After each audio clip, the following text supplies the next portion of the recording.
Avec le président d'une association Combactive qui lutte justement pour la cause animale. Astérix. Le parc d'attractions a annoncé la fermeture de son delphinarium. Ça va dans le sens d'une proposition de loi discutée par les députés aujourd'hui. C'est un texte pour lutter contre la maltraitance animale, que ce soit pour les animaux de compagnie ou pour les animaux sauvages. Valérie Barbe, quelles sont les mesures prévues par ce texte? Pour les animaux de compagnie, la future loi veut créer un certificat de connaissance besoin de l'espèce pour ceux qui adoptent un chien, un chat ou un cheval pour la première fois. Le but, lutter contre les abandons en informant mieux sur ce que demande un animal et sur ce que ça coûte. Le texte veut aussi durcir les sanctions quand il y a maltraitance. Jusqu'à 3 ans de prison et 45 000 € d'amende en cas de mort de l'animal. Les abandons d'animaux seront aussi plus sévèrement punis. Pour les animaux sauvages, ce sera bientôt fini d'en voir dans les cirques itinérants. Ce sera interdit dans les 5 ans.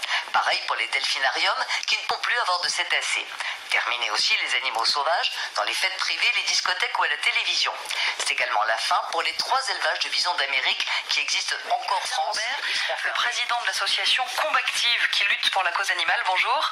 Bonjour. Elle vous convient cette proposition de loi?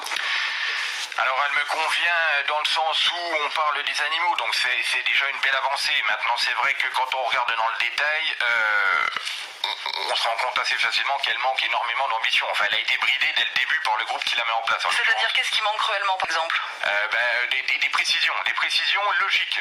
Je refais un petit flashback, il y a comme des grosses thématiques, là on parle de la protection animale et puis de la défense des animaux, de la maltraitance, et il y a des sujets typiques comme l'industrie alimentaire, en l'occurrence l'élevage industriel qui n'est pas abordé du tout, et la chasse.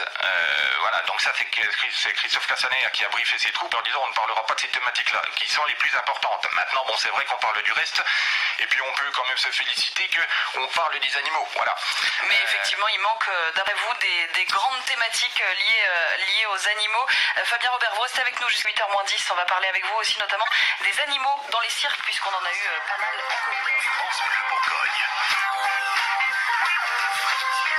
Comment on fait pour limiter la maltraitance animale? On en parle ce matin parce qu'une proposition de loi sur le sujet arrive à l'Assemblée nationale. On est avec Fabien Robert, c'est le président de l'association Combactive qui lutte pour la protection animale. Vous venez d'entendre le gérant de l'animalerie Tom & Co. Les animaleries, vous, ça vous pose un problème, Fabien Robert?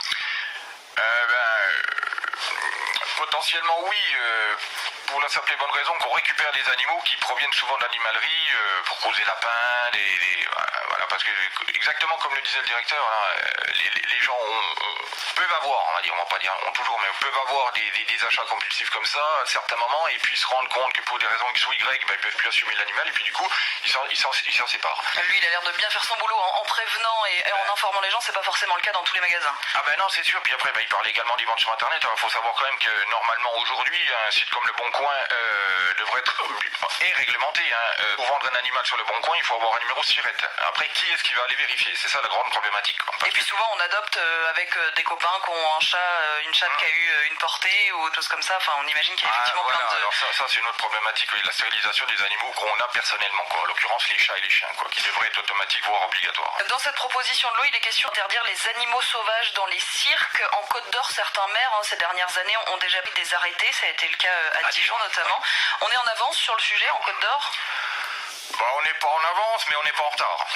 Voilà, c'est vrai que quand la proposition du maire, enfin les vœux du maire ont été adoptés, pour le coup, j'étais pas encore élu, voilà, mais ce sont les collègues écologistes qui sont allés voir le maire pour justement proposer d'arrêter d'accueillir des animaux sauvages, en tout cas des cirques avec des animaux sauvages, et le maire a accepté parce que ça va dans le bon sens. Aujourd'hui, la population se rend compte des choses, se rend compte que les animaux ont une vie, ont une sensibilité, puis du coup que des animaux comme un éléphant, comme un tigre, n'ont rien à faire dans un cirque, a fortiori itinérant, quoi.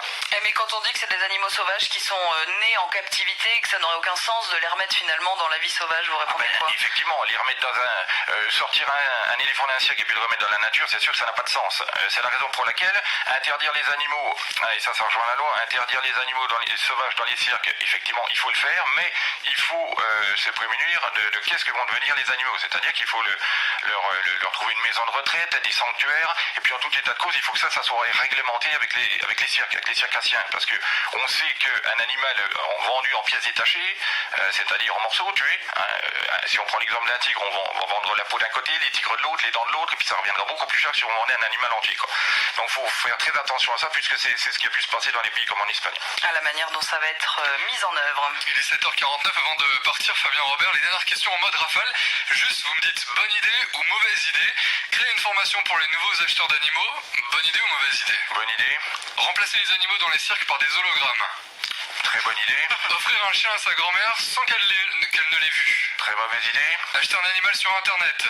Très mauvaise idée. Acheter un lapin à ses enfants. Très mauvaise idée. Acheter un dromadaire à ses enfants. Très mauvaise idée. Fabien Moi qui Robert. font en plus. Voilà, exactement. Fabien Robert, vous êtes libre.